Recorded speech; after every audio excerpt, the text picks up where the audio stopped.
Hi friends, నేను Yogesh. Welcome back to my channel 2BHK to be honest content. ఈ వీడియోలో మనం అగ్నిపరీక్ష 2 గురించి మాట్లాడుకుందాం. నాకంటూ కొన్ని వ్యూస్ ఉన్నాయి. ఈ అగ్నిపరీక్ష అనే షో యాక్చువల్లీ అందరికీ తెలిసిందే. బిగ్ బాస్ లోకి వెళ్ళడానికి ఇది ఒక రియాలిటీ షో. ఏంటంటే కామనర్స్ ని తీసుకుంటారు. ఇందులో కామనర్స్ అంటే మోస్ట్లీ లైక్ వాళ్ళు కూడా మినీ సెలబ్రిటీసే. మనకి చాలా మంది ఇన్స్టాగ్రామ్ ఇన్ఫ్లుయెన్సర్స్ ఉంటారు కదా. ఎగ్జాంపుల్ నేనే యూట్యూబ్ వాళ్ళు ఉంటారు కదా, యూట్యూబ్ వీడియోస్ చేసేవాళ్ళు నేనే. సో అలాంటి వాళ్ళందరినీ కూడా తీసుకుంటున్నారు. మాక్సిమం ఒక 50 మెంబర్స్ 60 మెంబర్స్ ఈ షో వరకు సెలెక్ట్ చేశారు. దాని తర్వాత అందులోంచి స్క్రూటనైజ్ చేసి ఒక 15 మెంబర్స్ని సెలెక్ట్ చేస్తారు ఈ 5 డేస్లో. ఈ 15 మెంబర్స్లో మళ్ళీ కొంతమందిని ఆన్ స్టేజ్ నాగార్జున గారు మాక్సిమమ్ సీజన్ 10కి సెలెక్ట్ చేస్తారు. ఇదే ప్రొసీజర్. లాస్ట్ సీజన్లో కూడా మనకి ఇదే జరిగింది. లాస్ట్ సీజన్లో ఇలానే కొంతమంది వచ్చారు, ఒక 15 మెంబర్స్ 20 మెంబర్స్ వచ్చారు. వాళ్ళందరినీ నాగార్జున గారు స్టేజ్ మీద ఉన్నప్పుడు ఒకరిని అలా సెలెక్ట్ చేసి టోటల్గా 6 మెంబర్స్ని పంపించారు. అండ్ లక్కీలీ ఇంకొక వైల్డ్ కార్డ్ని కూడా పంపించారు తర్వాత. సో టోటల్గా 7 మెంబర్స్ అనుకుంటారు. సో 7 మెంబర్స్ని ఓన్లీ కామనర్స్ కేటగిరీలోనే మనకి లోపల పంపించారు. సో దానివల్ల ఈ సీజన్కి కూడా అగ్నిపరీక్ష 2కి చాలా క్రేజ్ అన్నది పెరిగిపోయింది. ఎందుకంటే కామనర్స్ లేదా ఇన్స్టాగ్రామ్ ఇన్ఫ్లుయెన్సర్స్ లేదా నాలాంటి వాళ్ళు ఏంటనుకుంటారంటే మనకి దీని ద్వారా మంచి నేమ్ వస్తుంది, ఫేమ్ వస్తుంది, అండ్ రీచ్ అయితే బాగా ఎక్కువగా ఉంటుంది అన్న హోప్తోనే వస్తారు. ఇప్పుడు యాక్టర్స్ వచ్చినా వాళ్ళు వచ్చినా సరే ఆ హోప్తోనే కదా వస్తారు. సేమ్ అలానే ఈ అగ్ని పరీక్షలోని కూడా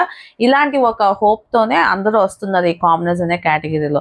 బట్ ఈ అగ్ని పరీక్ష అనే కాన్సెప్టే చాలా కాంట్రవర్షియల్గా అయిపోయింది. ఎందుకంటే లాస్ట్ సీజన్లో కూడా జడ్జెస్ మాట్లాడే విధానం మీద మెయిన్గా శ్రీజ అనే కంటెస్టెంట్ని ట్రీట్ చేసిన విధానం చాలా మందికి నచ్చలేదు.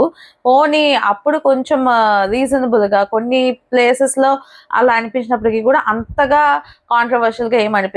బట్ ఈ సీజన్లో వాళ్ళే కావాలని చేస్తున్నట్టు నాకు అనిపిస్తుంది. వాళ్ళే కావాలని ఏదో ఒక కాంట్రవర్సీ క్రియేట్ చేయాలని చెప్పి కొంతమంది కంటెస్టెంట్స్ని ఈజీగా టార్గెట్ పెట్టుకొని అండ్ ఈజీగా టార్గెట్ చేస్తూ మాట్లాడుతున్నారు. మీరది అన్నట్టు మాట్లాడడం స్టార్ట్ చేశారు. ఎందుకంటే ఇదంతా కూడా ఒక బజ్ క్రియేట్ చేయడానికనే నాకు పర్సనల్గా అనిపిస్తుంది.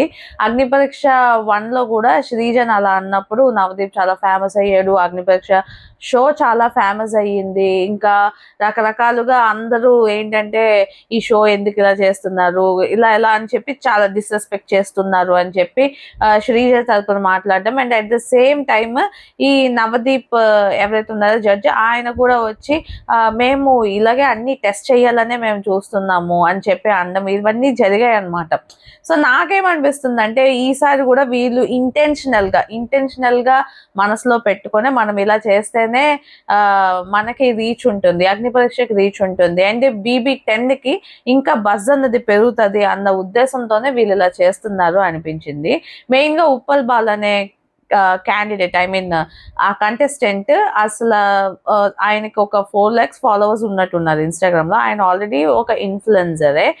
ఆయన్ని తీసుకొచ్చి ఇంటెన్షనల్ గా టార్గెట్ చేసినట్టు క్లియర్ గా తెలుస్తుంది అనమాట. మనం షో చూసినట్లయితే క్లియర్ గా తెలుస్తుంది. అసలు మీరు ఏంటి, మీ జెండర్ ఏంటి అన్న క్వశ్చన్ కూడా వచ్చింది. అతను ఫస్ట్ చెప్పారు, వీడియోస్ నేను ఇలా చేస్తాను, నా ఫ్యామిలీ కోసం ఇలా చేస్తున్నాను అని చెప్పి ఆయన చెప్పినప్పుడు వీళ్ళు ఇంకా ఒక స్టెప్ ముందుకు వెళ్ళి నిన్ను పంపించి మేము ఎటువంటి మెసేజ్ ఇవ్వాలి అంటే ఇవన్నీ ఏంటంటే జస్ట్ ఒక కాంట్రవర్సీ క్రియేట్ చేయాలి.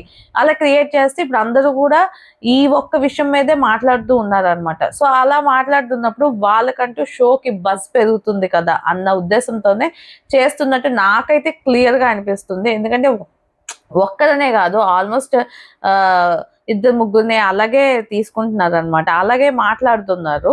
వాళ్ళు సింపుల్ గా చెప్తారు, మేము టెస్ట్ చేస్తున్నాము వాళ్ళ పేషెన్స్ ని, వాళ్ళ కాన్ఫిడెన్స్ ని, అండ్ ఇలాంటి వాళ్ళు నిజంగా ఇంట్లో ఉండగలరా లేదా, ఆ ఇంట్లో ఆ స్పేస్ లో టెస్ట్ చేస్తున్నామని అంటున్నారు. బట్ నాకైతే అందులో టెస్ట్ చేసే అంతలాగా కన్నా వాళ్ళని హర్ట్ చేసే విధంగా ఉంది. మీరు టెస్ట్ చేయాలనుకుంటే టెస్ట్ చేయొచ్చు, డీసెంట్గా చెప్పొచ్చు. మీరు సెలెక్ట్ అవ్వలేదు అన్నది డీసెంట్గా చెప్పొచ్చు. బట్ ఇలా అవహేళనగా మాట్లాడడం లేదా చులకనగా చూసి మాట్లాడడం అన్నది ఏ విధంగా ఎక్కడ టెస్ట్ అన్నది నాకైతే తెలీదు. అండ్ అది పర్సనల్ గా ఇంటర్వ్యూ చేస్తున్నప్పుడు ఓన్లీ 1-on-1 ఉన్నారు అనుకోండి, ఇప్పుడు ఈ ముగ్గురు జడ్జెసే ఉన్నారు, ఓన్లీ ఒక కంటెస్టెంటే వెళ్ళి మనకేమీ టెలికాస్ట్ చేయకుండా వాళ్ళు ఏమైనా మాట్లాడితే అది వాళ్ళ పర్సనల్ ఇంటర్వ్యూ లాగా అయిపోతుంది, అది పర్వాలేదు.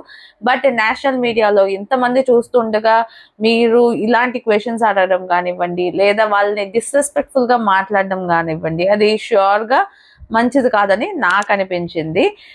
నవదీప్ ఒక వర్డ్ యూజ్ చేశారు, మీలాంటి వాళ్ళని లోపలికి పంపించి మేమే మెసేజ్ ఇవ్వాలి అని.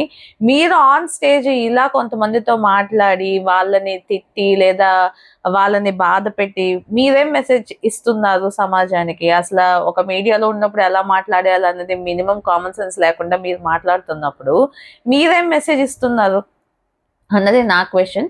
అండ్ చాలా మంది ఇంకోటి కూడా అంటున్నారు, ఎంతో మంది వెళ్ళారు, వాళ్ళందరి మీద చాలా కేసెస్ కానివ్వండి, ఎఫ్ఐఆర్స్ ఉన్న వాళ్ళు కానివ్వండి, అసలు ముక్కు మొహం తెలియని వాళ్ళు చాలా మంది కూడా ఇప్పుడు దాకా బిగ్ బాస్ హౌస్ లోకి పంపించారనమాట. అలా పంపించినప్పుడు మీరు కామనర్స్ అనేవి వచ్చినప్పుడే వాళ్ళలో ఒక క్యారెక్టర్, వాళ్ళలో ఇది, వాళ్ళలో అది అన్ని చూస్తారు. బట్ నార్మల్ గా ఎవరు ఏమంటారు సెలబ్రిటీస్ వాళ్ళు ఎలా ఉన్నా సరే పర్లేదు, వాళ్ళు జస్ట్ లైక్ పంపించేస్తారు కదా. అంటే ఇప్పుడు ప్రెసెంట్ కాంట్రవర్సీ ఏదో అవుతుంది, ఏదో పెద్ద ఇన్సిడెంట్ అవుతుంది, ఆ ఇన్సిడెంట్ ఎవరో ఒక కేసు పెట్టారు ఒకరి మీద ఫర్ ఎగ్జాంపుల్. సో వీళ్ళు ఇప్పుడు ట్రెండ్ అయ్యారు, ఓకే మనం వీళ్ళని పెడదాం, వీళ్ళ వల్ల మనకి వ్యూస్ వస్తాయి, మనకి టీఆర్పీ పెరుగుతుందని చెప్పి మీరు పెడతారు. అసలు వాళ్ళ క్యారెక్టర్ ఎలా ఉంటుంది ఏంటి అన్నది ఏమీ ఉండదు. ఒక లాస్ట్ సీజన్ లో చాలా మంది అలాగే వైఫ్ ని కొట్టారని లేదా హస్బెండ్ ని కొట్టారని, లేకపోతే అప్పుడే ఏదో ఒక ఇల్లీగల్ అఫైర్ ఉందని, అండ్ ఇలాంటి వాళ్ళందరినీ మాత్రం మీరు ఈజీగా సెలెక్ట్ చేసేస్తారు. బట్ ఇలాంటి కామనర్స్ అనే పేరుతోని ఇలా వచ్చిన నార్మల్ పీపుల్ మాత్రం ఇన్ని క్వశ్చన్స్ చేసి మీరేం మెసేజ్ ఇస్తున్నారు అని అనడం. సో నాకు ఇవన్నీ పెద్దగా నచ్చలేదు. బట్ స్టిల్ షో ఇదంతా ఒక షో, వాళ్ళు టీఆర్పీ కోసమే చేస్తారు ష్యూర్ గా. అండ్ నాకు ఇంకొకటి కన్సర్నింగ్ గా ఏమనిపిస్తుంది అంటే, ఇప్పుడు ఎవరైతే రిజెక్టెడ్ అయ్యి వెళ్ళిపోయారో వాళ్ళు పోనీ నార్మల్ గా కొంతమంది నార్మల్ గా వీడియోస్ పెడుతున్నారు, అదంతా ఓకే ఫైన్, అంటే క్రిటిసైజ్ చేయడంలో తప్పేమీ లేదు.